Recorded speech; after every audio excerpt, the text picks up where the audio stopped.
Ömür boyu Kudayga narazı болгондор бар. Ал эмес өзүнүн жаралып калганы наразы болуп калгандар бар. Булар эч убакта жарыбайт, ömür boyu наразы бойдон жүрө берет да. Наразы болбош керек туугандар. Азыр жашап аткан жашооңо ыраазы бол.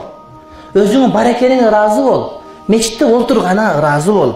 Мусулман болгонуңа, ичинде кыргыз болгонуңа, ичинде кочкорлук болгонуңа дагы ыраазы бол, урматтуу бир тууганым.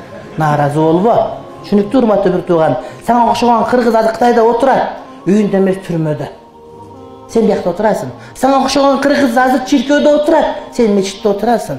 Сага окшогон бирөө буту кол жок доктурда сен сопсо отурасың бие, урматтуу бир тууганым.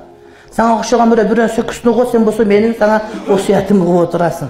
Урматтуу бир тууганым. Башка бир жерде ашык отурат, сени курсагың ток отурасың, урматтуу бир тууганым. Ашкан нанды ашты тоок итке салып берип калгатырыңа да буйрук берип, урматтуу бир тууганым. Сенин колуң кичине бош болгон үчүн, мүмкүнчүлүк болгон үчүн Кудайым акыл эс берип отурасың, башка бирөө отурат чың коргондур, урматтуу бир тууганым. Ушундай эмеспи? Ошон үчүн келгиле тагдырга нааразы болбой, ыраазы болуп жашайлы. Тагдырыңа ыраазы бол деген сөз, тагдыр бул, кадыр бул деген Кудайдын ченемчөмүнө ыраазы болгон адам деген сөз. Кыргыз бекер айтпайт, тагдырыңа ыраазы бол деп. Демек тагдырга нааразы болгон бул деген рызкыны таргылып коет экен.